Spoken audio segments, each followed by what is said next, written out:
excited to be here. I kind of want to tell you a little bit more of the, I don't want to say basics, because we don't really know anything about my syndrome.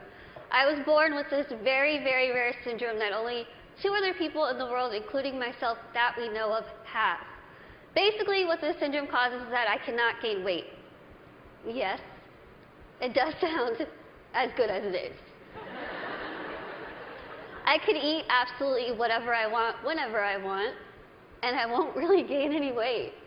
I'm going to be 25 in March, and I've never weighed over about 64 pounds my entire life. When I was in college, I hid, well, I didn't hide, everyone knew it was there, but it was a giant tub of Twinkies, donuts, chips, Skittles, and my roommate would say, I could hear you at 12:30 reaching under your bed to get food. But I'm like, you know what? It's all right. I can do these things. Because there are benefits to this syndrome. There are benefits to not being able to gain weight. There are benefits to being visually impaired. There are benefits to being kind of really small. A lot of people think, Lizzie, how in the world are you saying there's benefits when you can only see out of one eye? Let me tell you what the benefits are, because they're great. I wear contacts. Half off contact. When I wear my reading glasses, half off prescription. If somebody is annoying me, being rude, stand on my right side. It's like you're not even there. I don't even know you're standing there. Right now, if I stand like this, I have no clue that there's this whole side of the room. Also, being small, I am very willing to volunteer myself to go to Weight Watchers, go to some gym and say, hi, I'm Lizzie. I will be your poster child. Put my face on whatever you need and I will say, hi, I use this program. Look how well it worked. Even though there are really amazing things that have come from this syndrome, there are also things that have been very, very difficult, as you can imagine. Growing up, I was raised 150% normally. When I was my parents' first child, and when I was born, the doctors told my mom, your daughter has no amniotic fluid around her at all. So when I was born, it was a miracle that I came out screaming. The doctors told my parents, we just want to warn you, expect your daughter to never be able to talk, walk, crawl, think, or do anything by herself. Now, as first-time parents, you could think that my parents would say, oh no, why? Why are we getting our first child to have all these unknown problems? That's not what they did. The first thing they told the doctor was, we want to see her, and we are going to take her home and love her and raise her to the best of our abilities. And that's what they did. I credit pretty much everything that I've done in my life to my parents. My dad is here with me today, and my mom is at home watching. Hi, Mom. She's recovering from a surgery, and she has been the glue that's held our family together and giving me the strength to see that she's going through so much, but she has this fighting spirit that she's instilled in me, that I have so proudly been able to stand in front of people and say, you know what, I've had a really difficult life, but that's okay. That's okay. Things have been scary. Things have been tough. One of the biggest things that I had to deal with growing up was something that I'm pretty sure every single one of us in this room has dealt with before. Can you guess what that is? Starts with a B. Can you guys guess it? Boys.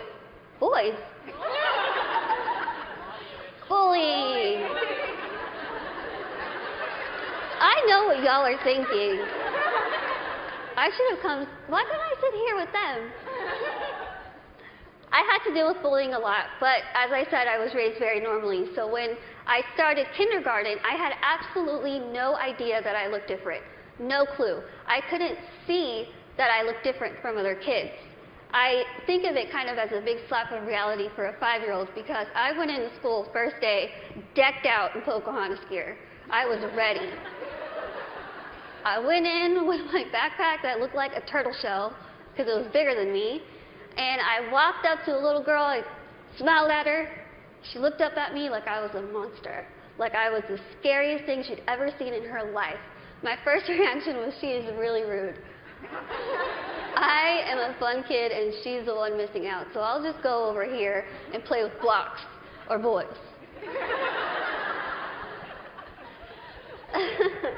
I thought the day was going to get better, and unfortunately it didn't. The day kind of got worse and worse, and a lot of people just wanted to have absolutely nothing to do with me, and I couldn't understand why. Why? What did I do? I didn't do anything to them. In my mind, I was still a really cool kid. So I had to go home and ask my parents, what's wrong with me? What did I do? Why don't they like me? And they sat me down and they said, Lizzie, the only thing that's different about you is that you're smaller than the other kids. You have this syndrome, but it's not going to define who you are. They said, go to school, pick your head up, smile, continue to be yourself, and people will see that you're just like them. And so that's what I did. I want you to think and ask yourself this in your head right now. What defines you? Who are you? Is it where you come from? Is it your background? Is it your friends? What is it? What defines who you are as a person? It's taken me a very long time to figure out what defines me. For so long, I thought what defined me was my outer appearance. I thought that my little tiny legs and my little arms and my little face was ugly. I thought it was disgusting. I hated when I would wake up in the morning and I was going to middle school and looking in the mirror, getting ready and thinking, can I just scrub this syndrome off? It would make my life so much easier if I could just scrub it off. I could look like the other kids. I wouldn't have to buy clothes that had Dora the Explorer on it. I wouldn't have to buy stuff that was bedazzled when I was trying to be like the cool kids. I would wish and pray and hope and do whatever I could to pray that I would wake up in the morning and I would be different and I wouldn't have to deal with these struggles. It's what I wanted every single day, and every single day I was disappointed. I have an amazing, amazing support system around me who never pity me, who are there to pick me up if I'm sad, who are there to laugh with me during the good times, and they taught me that even though I have this syndrome, even though things are hard, I can't let that define me. My life was put into my hands, just like your lives are put into yours. You are the person in the front seat of your car. You are the one who decides whether your car goes down a bad path or a good path. You are the one that decides what defines you. Now let me tell you, it could be really really hard to figure out what defines you. Because there are times where I would just get so annoyed and frustrated, and I don't care what defines me. When I was in high school, I found a video, unfortunately, that somebody posted of me labeling me the world's ugliest woman. There were over 4 million views to this video, 8 seconds long, no sound, thousands of comments. People saying, Lizzie, please, please just do a world a favor, put a gun to your head and kill yourself. Think about that. If people told you that, strangers told you this. I cried my eyes out, of course, and I was ready to kind of fight back, and something kind of clicked in my head, and I thought, I'm just going to leave it alone. I kind of started realizing that my life is in my hands. I could either choose to make this really good, or I can choose to make this really bad. I could either be grateful and open my eyes and realize the things that I do have and make those the things that define me. I can't see out of one eye, but I can see out of the other. I might get sick a lot, but I have really nice hair. Thanks. You guys are like the best little section right here. I lose my train of thought. Okay, where was I? Hair. Okay, thank you. Okay, So I could either choose to be happy or I could choose to kind of be upset with what I have and still kind of complain about it. But then I started realizing, am I going to let the people who called me a monster define me? Am I going to let the people who said kill it with fire define me? No.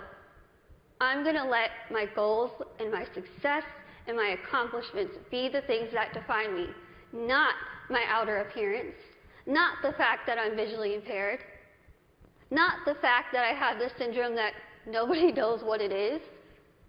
So I told myself I'm going to work my butt off and do whatever I could to make myself better, because in my mind, the best way that I could get back at all those people who made fun of me, who teased me, who called me ugly, who called me a monster, was to make myself better and to show them, you know what? Tell me those negative things, I'm going to turn them around and I'm going to use them as a ladder to climb up to my goals. That's what I did. I told myself I wanted to be a motivational speaker, I want to write a book, graduate college, have my own family and my own career. 8 years later, I'm standing in front of you still doing motivational speaking. First thing, I accomplished it. I wanted to write a book. In a couple weeks, I will be submitting the manuscript for my third book.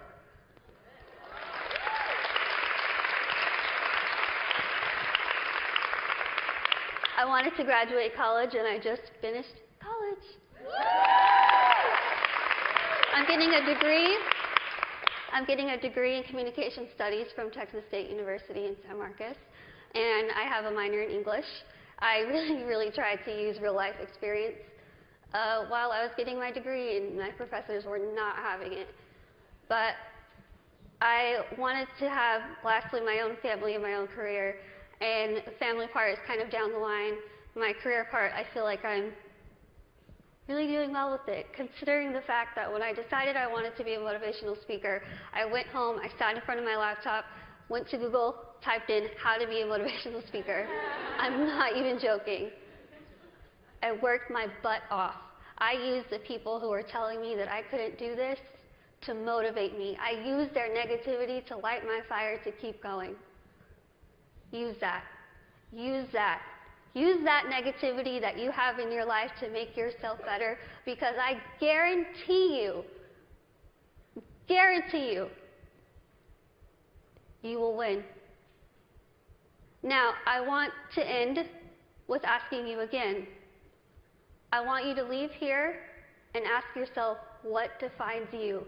But remember, brave starts here. Thank you.